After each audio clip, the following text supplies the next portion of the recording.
Today we have a very special episode. It's a little different. We're going to be talking to first former light heavyweight undefeated boxer Charles Duke Tanner, who on a first-time offense was sentenced to life in prison and served 16 years, then being released by being granted clemency by President Donald Trump, and who he met in prison will also be joining us, famed Pharma Bro, quote unquote, Martin Shkreli. The two made a special bond in prison and through boxing and through other things, and we're going to talk to him today, and this is definitely a different episode than usual, but we're very excited. Let's get into it.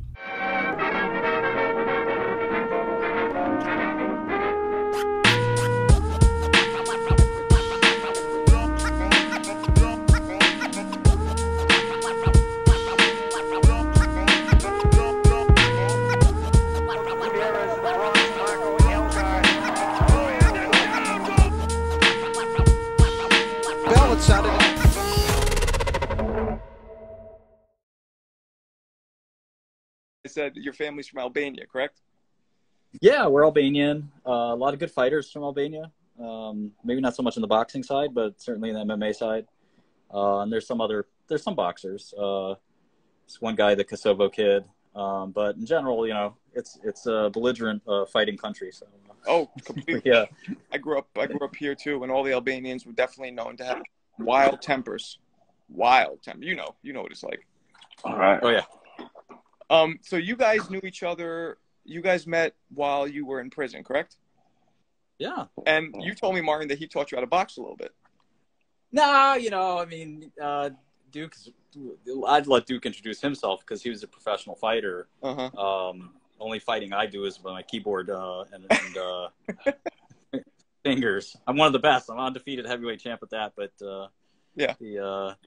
But when actually throwing punches, I mean, Duke definitely taught me a little bit, but mostly Duke was helping me with physical fitness in general, which is a different world, getting to combinations. And I mean, he showed me some stuff, but it was nothing, I certainly didn't become an amateur boxer or something. Right. My father boxed, interestingly. Did he? So Dad was he an amateur, your dad, or was he just a street fighter, or what do you do? Yeah, my dad did a little amateur boxing, and it was a interesting sport. I was too young, but these are sort of war stories from my father. So sometimes they're, I believe them. I never saw him in the ring though. Were your parents from Albania, like immigrated here? 100%. Yeah, they came to America as teenagers and. Sort of came back, and then started a family. My older sister was born in Albania, and I was born here. And we were just, happy-go-lucky immigrants, and always loved boxing growing up. Where in New York City did you grow up? What in Brooklyn. What part? Near Sheepshead Bay, Midwood, Flatbush area. Okay. Yeah, I mean, I live in Brooklyn now. It's funny when I was growing up. Manhattan I'm 45, so back in those days Brooklyn was not what it is now. Now everybody's flocking here. Right. So okay, so I was asking him and we were talking about in prison when so what did they allow you to do physically, like play basketball? Like, what was there? Yeah, Duke has more experience than I do. I've been to 3 prisons basically. Duke, how many do you say would you've been to? About 5. But I was at different levels, from the max, the medium, down to the low. I met Shkreli once they took the life sentence off of me. Right. So for the people watching who don't know Duke's story, Duke was a professional boxer, undefeated. He got busted on. He was a first-time offender. It was, I think, 50 grams of coke. Is that right? Yeah, it was 5 kilograms or more powder cocaine. So go ahead. I was sentenced to a double life sentence behind it. I mean, fuck. Yeah, I went to trial, took a jury trial. It was my first arrest in my life. No real drugs. It was all, sham cocaine, no money or whatnot like that. But I executed my constitutional rights. And, wow. And the judge said, that he felt that I deserved a life sentence based on, you know, for whatever reasons. What You know state? what I mean? Huh? What state was this in? In Indiana. But in the conspiracy world, they come in and they bring, this person did this, so I'm responsible for that. This person had this, so you're responsible for that. And they threw everything on top of me, and I was the only one found guilty of the conspiracy. Oh, really insane. I mean, overreach. I didn't understand the criminal justice system until I met Duke, and I'd already been in prison for a couple of years, and then because the way it works, and a lot of people don't understand this, is, as Duke was saying, there's the penitentiary level, which that's the place where I see some of the comments in the back of my eyes, in the corner of my eye, I should say, some snide comments, and I'm sure you get it, Duke, but I get it every day. I've been out of prison. I think what people don't understand is the prison you see in movies, more or less, I don't know, Duke, you can speak for yourself, but for me, it doesn't even basically exist. Right. I don't know what you think, Duke. No, 100%. Like I said, I started off at a max, which was called the USP. I saw stuff in there that I didn't see in the streets of Gary, Indiana. You know what I mean? You were in maximum security?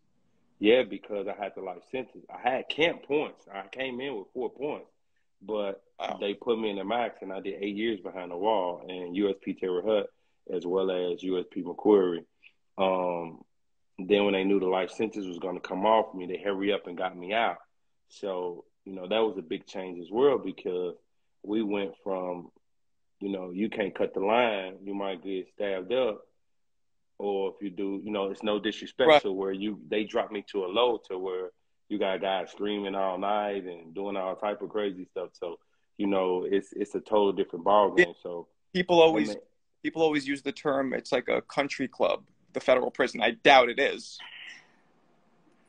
So what I was going to say is, like, some of the snide comments about people are making or make all the time with any prisoner is, you might get some of that stuff at the max. And again, Duke would speak more about it than I have, because I've never been to a penitentiary or even a medium. Medium is a step below. If you have a life sentence, you can't go below a medium. Isn't that right, Duke? You Correct. Can only go to a low. So I was at a low. That's where I met Duke, and he had to work his way down to a low. Because I got 7 years, I automatically kind of get a camp or a low. They wouldn't send me to a medium based on my crime, based on my age, based on they have this whole algorithm. And so for me, I got to start at a low and finish at a low. For Duke, he started at the worst possible place, and again, sort of like 4 different prison systems, and they have nothing to sort of almost like don't have anything to do with each other other than in name. And again, that's all from what I hear. Duke actually lived it, but as he said, you'll have murders and similar heinous stuff going on at the penitentiary, from my understanding. But at our jail, I mean, man, the amount of fights that I saw that were just this versus, I mean, I was waiting for some action. I was somebody hit somebody here. It was insane. And that's a different ball game. I bet Duke probably saved me from a few fights at some point. But I mean, like how we met. I used to say, he'd be on the computer a lot and he listening, and I used to use the term worser all the time, and it was driving him crazy. So one day he just shouted out, like, worser isn't a word. So I looked around like, this little dude talking to me? You know what I mean? You already then came up here and just walked in and got on the computer. You know what I mean? So I said, I gave him a pass for that. So then afterward, but, when he told me, he said, listen, I've heard you talk, and you're way a better educated man than that. That's not a word. And that's what started our friendship, to where he started to basically be a college professor to me, and I tricked him into working out, and that's how we swapped, and that's how our friendship bonded or whatnot, to where when you guys together in that jail together at the same time. We did almost like a year and a half before President Trump gave me clemency. And he told me I was going to get it. He said, stop worrying about it. You're going to get it. You're going to get out of here. And we spoke it into existence. He helped me write different letters. You know, we wrote letters. We advocated with different advocates. You know, we sent different emails. You know, we would sit at the computer. He was a much faster typer than me. Right. He would type things up. You know, the administration didn't like it. You know what I mean? We got a shot together before. I mean, I had never, like, I had heard of Martin through a few years ago with the whole the medication, the AIDS medication thing, but I saw that special on TNT, whatever it's called. You know what I'm talking about? The one I saw that recently, and that's what made me reach out to you. And you know, I don't know much about the pharmacy, big pharma, and all that, but you were really funny how you would respond to a lot of people. I mean, very, you know, it was, you know, you were very, very, very skillful at it. You know what I mean? And it was entertaining, and you know, you, in a way, you don't take yourself too seriously, and I think that's important in life. But in jail, though, you weren't in the kind of situation where were you in the situation where you had to get out of things with your words, or that wasn't really a fighting kind of, like you said? I would say, like I said, knowing Duke, it helped a lot. You know, being cool with Duke probably gave me, I wouldn't say it saved my butt, but I would say it gave me more latitude to be myself. Whereas in the past, I'd probably be more careful with my words. I would just straight up tell people sometimes how I felt. And in jail, it's kind of like everybody knows who's cool with everybody else. So like people are like, oh, that's Duke's man, and vice versa. You know, oh, that's Shkreli's guy. You know, and we, you know, when you form that bond, that's really true. Our girlfriends end up becoming close friends. Oh, really? You know, which, I mean, it really was a true friendship. You know, I really, every time Duke got photos from his family, from his son especially, I would tease him that his son's so much more handsome than he is. But, you know, it's something I still don't let him live down. But, right. You know, when the day he got clemency was such an awe-inspiring thing. How long were you down, Duke? I want to say 11, but it might have been. No, I was down 16 years. Oh, my God. 3 months and 21 days. The life sentence came off for me. I did 11 years with the life sentence. So before the life sentence was taken off. And then they gave me 30 years. And, you know, you got to do 26 years off that. So, my out day was 2030. My out day 2030. So what did they give you, Martin, initially? I got 7, and I did what I was supposed to do out of it. Whereas, you know, Duke got life, then that got changed to 30, and then that got changed to clemency. So what did you do? Was it like half? Martin? I did 5 out of 7. So I was going to ask, you know, both of you, but this is more for Duke. I mean, psychologically, how fucking awful was that looking at those sentences? I mean, how did you even go? Oh, man, you know, you gotta, I mean, with me, it was my belief and my faith in God. You know, everybody got their own way of doing things, but, you know, my mind was made up that I wasn't going to die in prison. And like I said, you know, once the life got off of me, you know, I got even stronger in my faith. And then, you know, you get around, and then I started meeting Martin, like I met Martin. So he taken me into a whole nother world, you know, I mean, to where it's like, people look like, okay, this guy hanging out with this guy every day, but it wasn't about all just because I know Duke, this, that, and the other. It had got a little deeper than that, to where he really wanted me to win. And he felt like, you know, look, we on here right now. He's free, I'm free. We have no ties. We don't have to talk at all. And this guy still reaches to me. So it was a friendship that, you know, that became real with, you know, with nothing hidden behind it. So that just gave me even more faith. I mean, I'm talking about, like, I literally had college books in my room that he ordered and that we were studying, and I was basically getting a whole college education. When my son was getting ready to go to school, I'm basically taking the same classes, the regular classes that he was taking through Marty. Wow. It was great because Duke never once asked me for a dollar. And I never once asked him for anything. That was a friendship based on, we had a lot of shared traits. You know, we came from different worlds to some extent, but not as different as you might imagine. And then also we had like a similar attitude. And remember, like, you might look at it as like, I'm sort of the celebrity guy here, but in jail, the rules are totally different. Duke's the big guy in jail because he had a life sentence, because like his name rang a lot more bells to people than mine would. So, for me, I was proud to be able to say Duke's my friend. That's the guy that is my friend, and not the other way around. Although I'm sure, the feeling was mutual. And like I said, that of all the people I met in prison, you don't form great bonds with people in prison because they're here today and gone tomorrow, right? Somebody might pack out of your cell the next day. Really? They're just gone, right? And you never hear from them again. And in fact, I would say that's 95, 98, 99% of how prison friendships end up. I mean, it's just the nature of it, right? And a lot of things be with hidden motives. You got to think, so a lot of those guys are, I mean, I feel like everybody's going to change, but, you get guys that go and come back and, they break the code to where, oh man, I'm going to do this, I'm going to do that, to where, once we be seasoned with it and synced it so much, we just be like, okay, yeah, all right. The only way we'll hear from you is if you come back, and then you're gonna come with a whole bunch of stories needing soap and toothpaste and with your stories. That's what I liked about Duke. I'm sorry to cut you off, buddy, but Duke never told war stories ever, which was my favorite thing because I could go to him and talk about today. Everybody else wanted to talk about yesterday. Oh, do you know how much this and that I sold? Do you know what I did to this one guy this one time? Blah, blah, blah. Oh, my God. It is every day nonstop. And Duke was just a real dude I can just talk to about whatever. That's interesting. Staying in the moment is always psychologically better for people in general, than the past or the future causes anxiety, past causes depression. Staying in the moment is always kind of the best way to go. He really caught me up because I was in a different world, in a different mindset to survive from where I was coming from.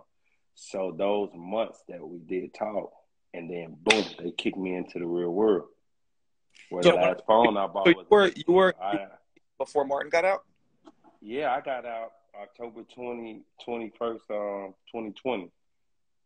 And the day he got out, I was so mad. Were you? I was running around that jail like, why isn't it me? So Martin, I was happy for him. I'm kidding. Oh, you were out before him? No, I was happy for him. I wasn't mad. But I was joking. I was telling guys, because it's not every day people just walk out of prison, right? It's such a rare thing. And Duke is giving me some of the credit because he's a good guy, but he deserves every ounce of credit because he worked harder than I've ever seen anybody work. Everybody wants to get clemency. Everyone wants to get a pardon. He actually did it, and he did it by working the hardest. He made himself go viral. All from prison, which, by the way, is very hard to do. It's not like, so he had a dedicated group of friends and family and I joined the cause. I played this much of a role, but as did my girlfriend, Christy. Yeah, she wrote a hell of a story about me or whatnot that I felt raised the bar to even another level. Right. She took her time to write this story. And she did it on her own. Like, she put her heart and soul on. Actually, she was at the airport when I got out. She drove over to see me and hugged me outside those walls. Well, like I said, it was, it turned into something, a familyhood more than just a friendship because we didn't have motives behind it. And sometimes even Martin would be like, oh man, hey, come with another clemency story. They ain't doing nothing yet. And really don't know president that's still pending to go again, I got it before he left office. He did mine like 2 weeks before election, to where even when I got out, my release was used in a campaign ad that we got 6.1 million views off of. So seeing me get released. Clemency can be awarded by the president to anybody. There's no restrictions to it. Federal, no restriction, and it doesn't take your conviction off. But it stops your time. You know what I mean? And it pushes you out the door right there. Okay. So Martin, when you got the sentence, what was your mentality like initially when you first were hit with this? Okay. I was really lucky. So I was in jail. I was remanded for making this silly joke about Hillary Clinton that was reckless, but intended completely humorously, but it wasn't taken that way. So I ended up getting hauled into prison. And I've been waiting for months to get a sentence. And I thought my sentence would be shorter than it was. But I made kind of like this chart of outcomes, right? Like, okay, if I get 3 years, this will be what it's like, et cetera, et cetera. And when I got 7, I was a little surprised. It was a little more than I thought I'd get. But I said, listen, this is like doing a master's degree or a PhD or something. I can do this. It's 4 years. People go away to college for 4 years. They come back. They're not turned into, zombies. Right. And that's why I respect Duke even more, is that when you meet people in jail who had been down for 10, 15, 16 years, and Duke can tell you this, but I can tell you for sure, as sort of a newbie to prison, they're different people. There's a syndrome that we call it burnt out. Burnt out. Or institutionalized, and it starts setting in around year 5, year 6. Some people haven't accelerated, but by the time you hit year 15, I mean, it's sad. I shouldn't be laughing, but Duke and I are smiling because we know watching these people what happens to them, and it's this deep institutionalization that's really scary. All of a sudden, everything in your cubicle or your cell becomes like like the Taj Mahal to you, even though it's this dingy little like 12 by 12 cell. It's all of a sudden your palace, which kind of makes sense, and like somebody coming into your cell with the wrong shoes on or something, scuffing up your floor, that could cause a massive fight or a riot or something. And it's like the mentality that goes into life once you've spent 15 years in prison is so clear. You can even spot people and say, that guy's probably been in 7 years. Oh, that guy's probably been in 20 years. You can see it. 100%. Wow. And Duke was like the only guy who had done that much time that actually was relatively normal. Like you said, you'd think about 16 years taken away from your family, taken away from your friends, taken away from society. Your best years of your life. In Duke's case, he's a prime athlete. Yeah, his career. Right. Yeah. So did you say that you went to jail for making a joke about Hillary Clinton? Did I hear that right? It was complicated. I wasn't charged with that, but I was on bail. So when you're on bail, the rules are different. You have to be really on your best behavior. And I made this kind of crass joke, and the judge said, that's it, your bail is done. And because they felt like you weren't taking everything seriously, like you were mocking. A little bit of column A, and it was kind of a threatening joke, but again, it was kind of like one of these freedom of speech type jokes that wasn't like intended to be violent or crazy, but it ended up getting construed that way, and that was that. So I ended up in MDC Brooklyn, which is a fairly difficult place to be. It's not a U.S. penitentiary, but it's not Camp Fed either. And it was interesting. What did you I remind me, because I don't remember, what were you actually convicted of? Fraud. Okay. And did you admit to it? I don't really know the details. No, I fought it. I did what Duke did, which is, and Duke taught me the phrase, and I say it to this day. It's very simple. 2 words. It's pick 12. There you go. And pick 12 is something that you say in a defiant way. It means find me 12 jurors, because I'm not admitting to anything. Okay. I'm not guilty. You were claiming that you were innocent from this. I still claim that I'm innocent. Okay. I respect the fact that I made a mistake. I was acquitted of actually 5 out of my 8 charges, which nobody likes to talk about, but the jury found me not guilty of most of the allegations, and it's hard to beat all of the allegations at a trial. Usually your chances of winning a criminal trial in general are close to 1 or 2, 3% at best. Oh, wow. So it's pretty brutal. I got a better chance of beating Mike Tyson in the ring, to be honest. But and Duke, you actually admitted to doing what you did, right? No, I went to trial, and I got found guilty. I didn't admit to the things that was done. I admitted to breaking the law. For clemency, you have to admit to your guilt, but a double life sentence, you know what I mean? Are you serious? That's crazy. So, like, once again, and I tell everyone, I broke the law, but a double life sentence, come on, man. Like, this is crazy, People make mistakes, 5 years would have been appropriate, maybe 10 right. at first. So, and in my situation, it was only a cooperation plea, and I chose not to do that because that's my constitutional rights, and I want to accept responsibility for what I did. And when I didn't do that, it was like, okay, go to trial. Go to trial. And it's funny what Duke's saying. The superstar lawyer, probably one of the most famous lawyers ever, Alan Dershowitz, talked about this. And funny, because Duke and I would talk about the law a lot as well. There's a lot of the constitutional law and all the trends in law Duke paid close attention to. And very few other prisoners did, because they didn't have anything to gain or lose. But Duke and I followed the law really closely. And Duke knew his law like a law student would. And Dershowitz had been campaigning quite a bit that, let's say you're charged with a crime tomorrow, and you say, and the government says, hey, listen, we'll make you a deal. It's going to be a lot easier. Just take 3 years. And you didn't do it. The problem is they might give you 10 years if you go to trial and you're convicted. Right. And their win rate is fantastic. Right. So you might say, you know what, your lawyers will tell you, listen, man, 3 years ain't that bad. You'll do 2, maybe 1.5. Just go. Just do it. I don't want to see you get 10, 15 years. And it's really wild because, you may or may not be innocent, but what's important is, will you win? And will the system find you innocent? Right. And, they basically will punish you for trying to say what we said, which is pick 12 jurors because we're going to try our hand. So and the thing about it is, it's the just sentence. So it's one thing to get found guilty, but, give a just sentence. And since I've been home, I came up with a saying that it's like medication. You get diagnosed with a sickness. The doctor's job is to, give you medication to fix it. Okay. If he give you medication and it's not strong enough, you end up coming back because you're sick again. They give you a stronger dose. But if he give you the right medication, you fix, you well. Right. But if he give you too much, you can overdose and kill yourself or be mentally messed up. And that's what they're doing in a sentence. The system said by the guidelines, the federal law, I should have got 5 years, 10 max going to trial. Right. And I get a double life sentence. Doesn't make sense.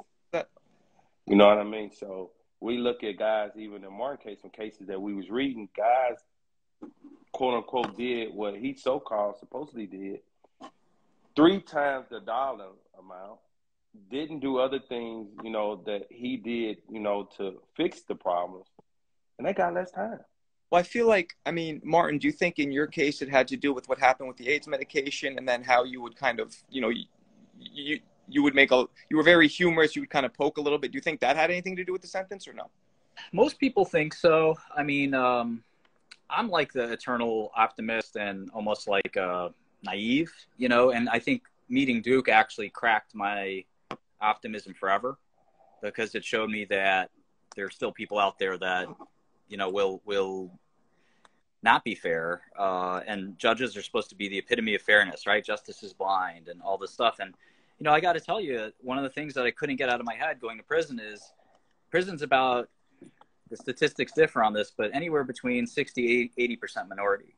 And it's a really difficult thing to watch. People who are generally, I spend about $15 million on my lawyers. Oof. And every time I say that, people think that that's insane. There are people that spend more than that. And the average guy in prison doesn't have 2 dimes to rub together. Right. Spending money on an attorney is not in the question. So they get an attorney who's, sponsored by the federal government. It's a lottery. Most of the time, you're not going to get an attorney, and you're also coming into prison with oftentimes a limited education, a limited sort of set of funds. You're in a position where, you're distrusting of the whole process to begin with. It's going to be a really difficult thing to navigate your case easily. And it's sort of a systematic, and I'm a Republican who's sort of pretty right wing, and I generally don't believe in this stuff that is often a liberal line of systematic racism.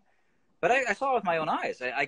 You couldn't deny it, that you have a system that's sort of intended to keep, or for whatever reason, maybe it's not intended, but it happens to have this sort of circular effect on the Black community and other minority communities, especially from the inner city. And that includes poor white people too.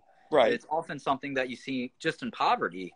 And I don't know how Duke feels about it, but I couldn't ignore that kind of obvious, what's going on here. Why is virtually every white prisoner was either a sex offender and that was the majority of the white prisoners, and a handful of fraud guys. And then everybody else is just sort of inner city minority that was there for guns and drugs. Well, Duke, do you think that's a wrong characterization? No, not at all. And if the internet wouldn't have came, the numbers of the race would be way off track. Well, I was going to ask you, Duke, do you think that your sentencing was a racial thing? Why else? I'm past that because at one point, yes, but I got a good white friend, got a life sentence that still got it right now. You know, so but my point is what I think Martin is saying is just the system needs to be looked into. Yeah. It needs to be checked out. You know, they did some things with the First Step Act that Trump signed that freed so many people. You know, that so with that being said, it's just so one sided to a standpoint. But yeah, most of us, I believe it was like a power struggle with me, to be honest, more like, nah, you're gonna do this because, you got this and this going on for you. And if you don't, you'll never get in that ring again. You'll never see your son again. And that was the pressure that I had.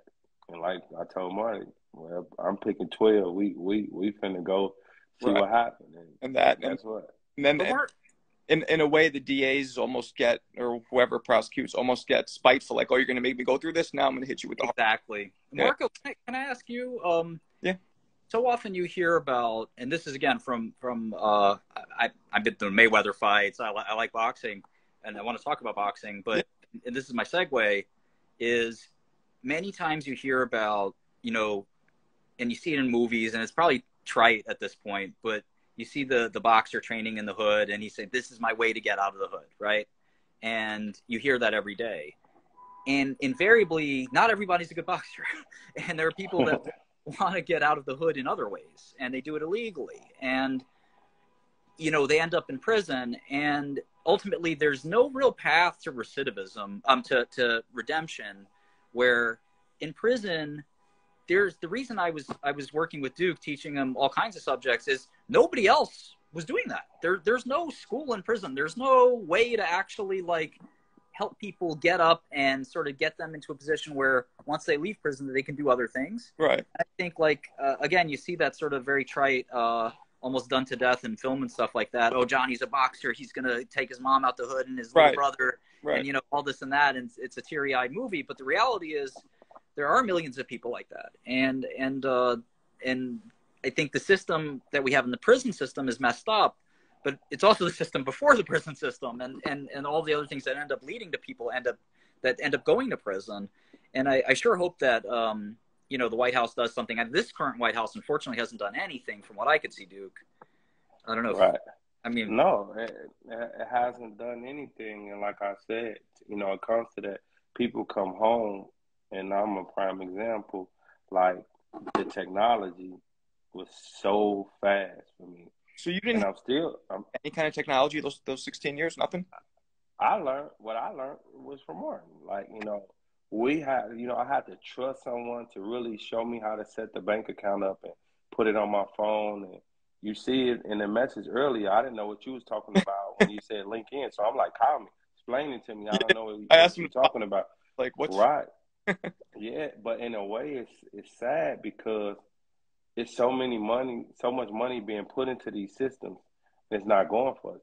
They don't have to take the programs, and there's really there's none there anyway, so if you don't kind of self-motivate yourself and self-teach yourself, you won't get anything at all. And you'll come out either the same or worse. Not worse, right. Worse. I mean, you seem like you have a good head on your shoulders. I don't know if you have PTSD from that whole thing or what's going on. I can't imagine. I might got it, but we pushing through it. Since I've been home, it'll be 2 years in October. I got to drop my son off to college. I got to, I'm in this life 100%. I got my own place. I got a clothing line starting. I got two box trucks going. With Freedom Transportation, 20&0, Freedom Wear. We created a legging that I talked to Marty about when we talked about this in prison. And he was just teaching me different things, how to market and just, how to be business. And he said, you got to be who you are. And, you hire everybody else to do everything else. And it's your job to get the people. You're a people person. So I'm doing that. And I'm getting a little dropping you're here. I'm so happy. Yeah. Yeah, so and I'm gonna fight one more time. I got one more in me. I gained a little weight or whatnot, but you know, I know how to get it off. I came home, enjoyed some nice food. You know, 2023, I'm gonna do something.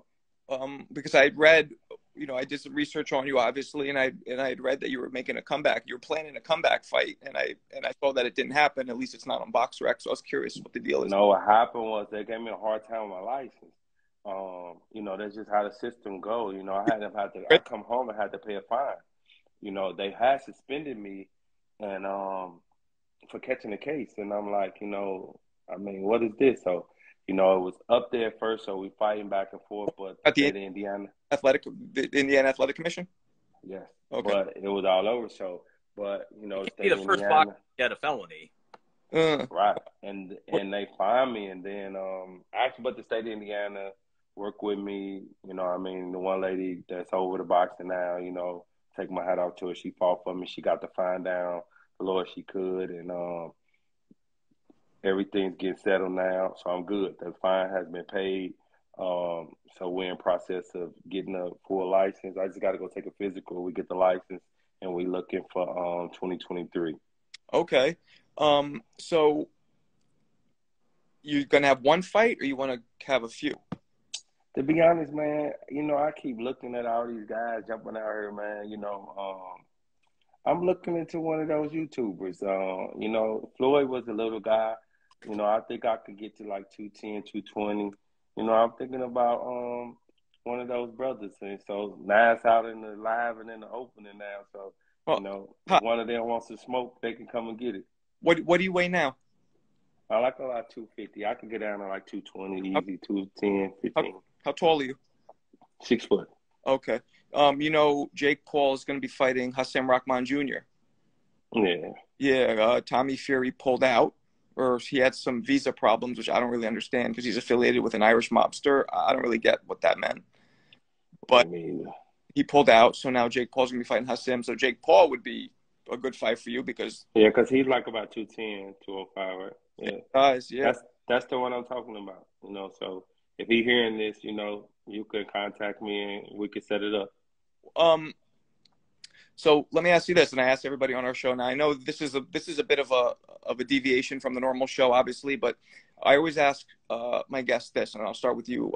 Who are your top 5 greatest fighters of all time, Duke? All right, so you know, Muhammad Ali gets it off the top. Roy Jones was my favorite fighter, though. You know what I mean? That was the guy who I was having a dream fight to have with. We was in the same weight. I fought a guy that he fought before that I beat. His name was Snow. His last name was Snow. Kenny Snow. Okay. It was like one of my toughest fights. You know, they put me in early. He was an older journeyman, but it was a fight that we were supposed to have about 4 fights down. And they ended up bringing him in early, and I learned so much from him. I saw some of your clips, and you were vicious. Left hook to the body was no joke. That was my trademark. Yeah, you like that one. I love it. You know what I mean? So, but like I said, Roy Jones, Muhammad Ali, Joe Louis, Evander Holyfield, and you know what I mean? You got to give it to Floyd. But with these young guys, the baddest guy out there right now that I love, Terrence Bud Crawford. You know what? We're gonna get to that. Let me ask Martin. Do you have a top 5 greatest? Sure. So mine is a little different. And again, I'm not a boxing expert, but one of my favorite fighters, probably my favorite fighter of all time as a kid, I really looked up to and respected, and you know, did the whole mirror thing, pretending I was him. Was Evander Holyfield. It was definitely one of my favorites.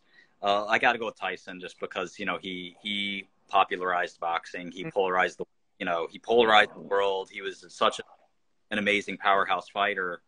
You know, I have to give, of course, to Ali. But, you know, one guy I really liked was George Foreman.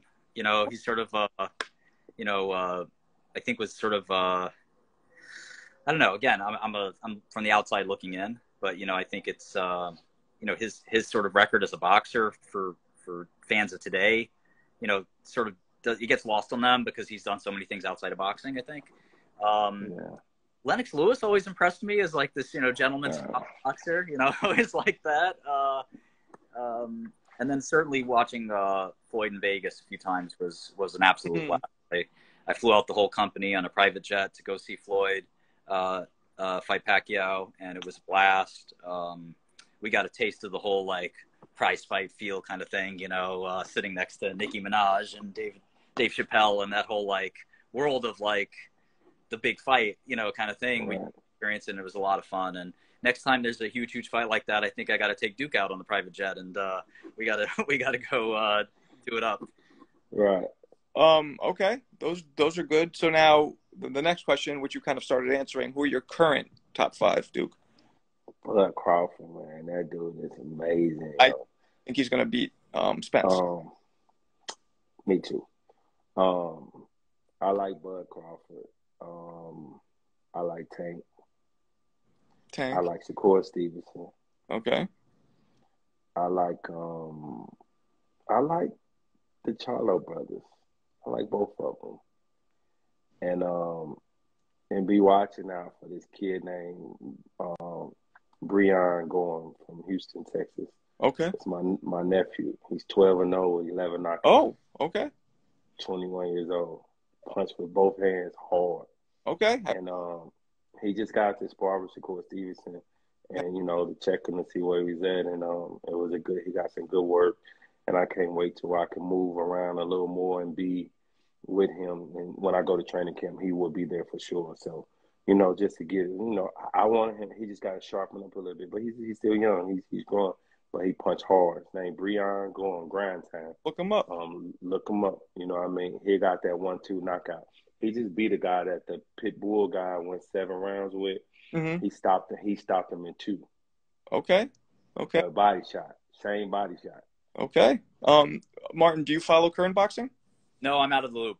Completely. I'd like to get back into it, and I have a question for you about it, but it's your show, so I don't ask me. Go ahead. Well, I'm curious how you view the celebrity boxing thing. So I can understand Jake Paul, and this guy's super fit. He looks like a pro to the naked eye, right?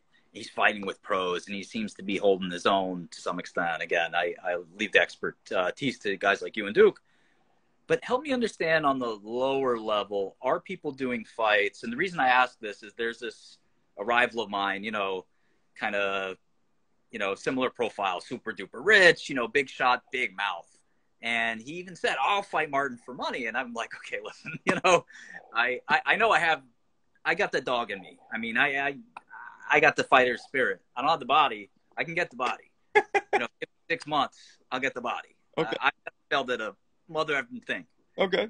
I will train the hardest anybody's ever trained. Okay. Are guys doing that kind of stuff now? Is that popular? Is that a business model you even see? What if I fought Mark Cuban? Like, is that something that, would be a thing that people would want to see? Or is it just...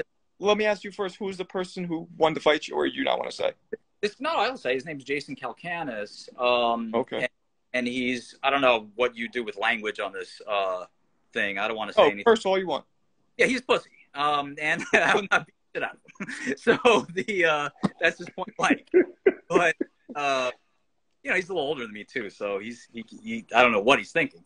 But I'm 5'9" and 150, but Floyd Mayweather's unbeatable, and he's not that different in weight class. He's also extremely talented. But point being, is that a thing, or is it just guys like Jake Paul that are just look like $1 million and are... The way I look at it is, it started during COVID when Roy Jones fought Mike Tyson at exhibition. Right. That shined a light on exhibitions, and we were all starving. Were you guys in prison during COVID? Yeah. You were. Okay. So in a way, you're lucky you missed that. That's the only thing I could say. You're lucky you missed it. It was a fucking nightmare. But sucked. But everybody was starving for anything, so everybody watched it, right? And it kind of took off. Then you have the YouTube guys. There's Ryan Garcia and Jake Paul are 2 guys. Ryan Garcia is a real fighter, but he built a huge YouTube following. And he does all little videos that have nothing to do with boxing. He's a good-looking dude. And Jake Paul was, I don't even know his background. I think he was a Nickelodeon kid, right? And then he started doing YouTube videos. But I know, Zab Judah, I'm real close with Zab. Zab has seen Jake Paul spar and said that Jake Paul could fight. And Zab wouldn't, Zab. That's what I was going to say. When whoever's putting those gloves on, getting in there, I mean, you know, that's a man sport right there. So you cannot disrespect it. You gotta respect those guys. They going in there, you know, so they could say what they want about Jake Paul or whatever. And actually, I want that challenge to be the first thing out because I see he want to really be a fighter. You know what I mean? So now with the other things that's going on with some of the other exhibitions and things of that nature, yeah, it's some fun and play, but it still take a man to get in there to get punched in the face.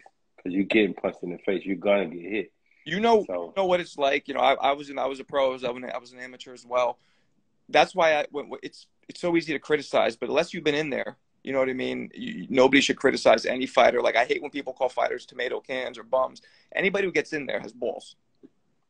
There you go. That's the thing, you know, right there.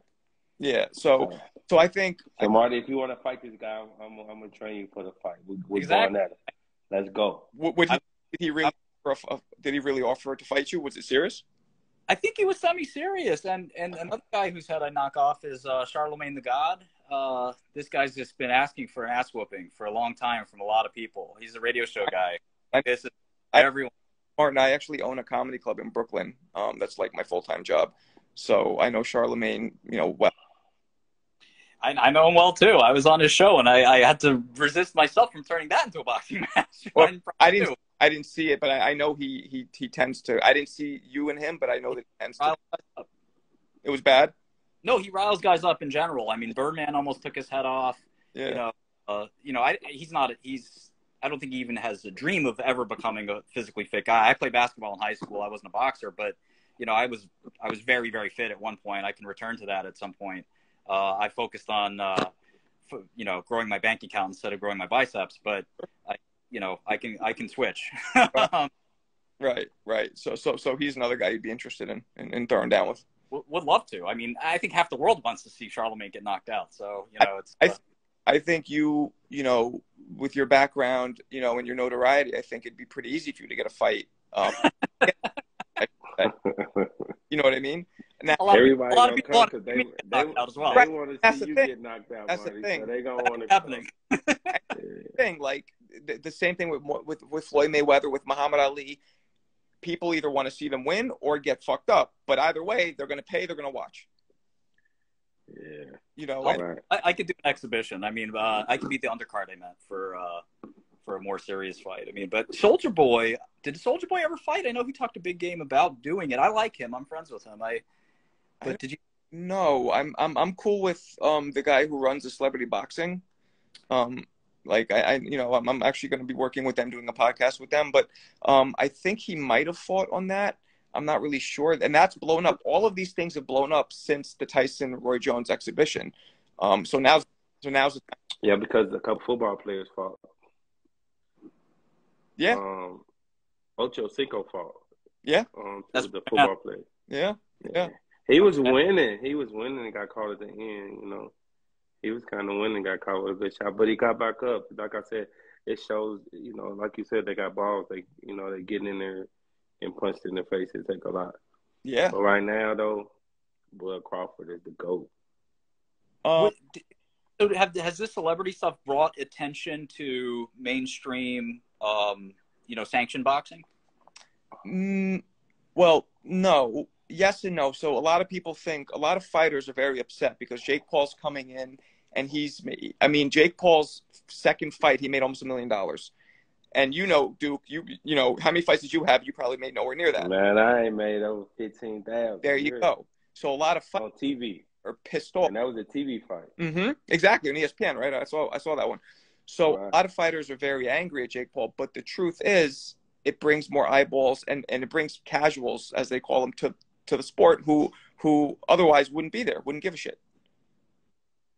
You know? But it picked boxing back up some. Yes, I think it does. But a lot of fighters, purists, are against it. But I think it's more like they're salty. But it goes back to we can both probably name 10 champions that nobody wouldn't know. Mm-hmm. They wasn't the money getters, but they was great fighters, top of the line. Like, I know a cruiserweight fighter that he was the IBF cruiserweight champion of the world, man, Adolfo Washington from I sparred with him. I learned so much from him, but people don't know who he is. So he wasn't a popular fighter, and the popular fighters, the De La Hoyas, the Mayweathers, those are the ones that get the money. Mm-hmm. So therefore, you gotta, their management team, they need to get back with their management team, and they gotta be, they gotta give the people what they want. The people gotta want to see them. Yeah. Look at Tiro Gotti. He wasn't even, he wasn't a main time world champion, but guess what? He made a lot of money because the people wanted to see him. Mm-hmm. So with that being said, they need to get back with their team and maybe even move on and get with a better team. Yeah, I mean, Jake Paul is headlining pay-per-view cards, and he's only had 3 fights. What kind of shit? Go. So that shows you, I think, how popular it is. So yeah, Martin, if you want to do it, I think you should. I think now's the time to strike. One of the things that Duke knows about me is they never back down. So whether it's the government, challenging me, another business person in business, or another, it's just, you can never say no. I mean, in prison it works that way too. I mean, you just, no matter, it doesn't matter if you're 5'5" and 100 pounds soaking wet, or you gotta go. And you gotta go. You gotta go. There's no choice. Yeah. So yeah, it doesn't work that way in real life, of course, but still, I'm just sort of, like I said, I got that dog in me. I mean, it's right. It's who I am. Yeah, and so Duke, your fight is going to be next year sometime, right? And yet, I think so. We're talking about some different things. They just built a new casino in Gary, Indiana. We thinking about doing something there in my hometown, and then to get a tune up, and then jump out there with somebody, and then I can really focus on my nephew and start my own promotional company and did go make some money. A light heavyweight, or he was a cruiser named Terry Ray from Terre Haute, I think. Yeah, Terre Haute, Indiana. Yeah. So I used to train when I first turned amateur. I was up in Kevin Rooney's camp, who used to train Mike Tyson. So it was me, right. Sam Rockman Sr., and Terry Ray. Was a bunch of fighters were up there, but I remember Terry Ray was up there, and I just figured you might have known. So he was actually a prison guard at Terre Haute. He was? Yeah. Because that's the reason why they wouldn't let me go to the medium, because by him being there, they figured it'd be, you don't supposed to know nobody who worked there. But he worked his last, I want to say he was there for like about 10, 15 years. He was working over there as a prison guard. And this is while he's an active fighter. So we're talking about how much money. He wasn't a fighter then. Oh. He wasn't a fighter no more. This was like, Terry, I left the USP at 14. So he was at the medium over there, maybe from like 8 or 6 to like 14. Right. He was there when there was a penitentiary, but then they made it a new penitentiary, and they kept the old one and made it the medium. He worked there. Okay. Yeah. Well, guys, man, it was really fun talking to you. I'd like to do it again, especially when you have your fights, respective fights possibly lined up.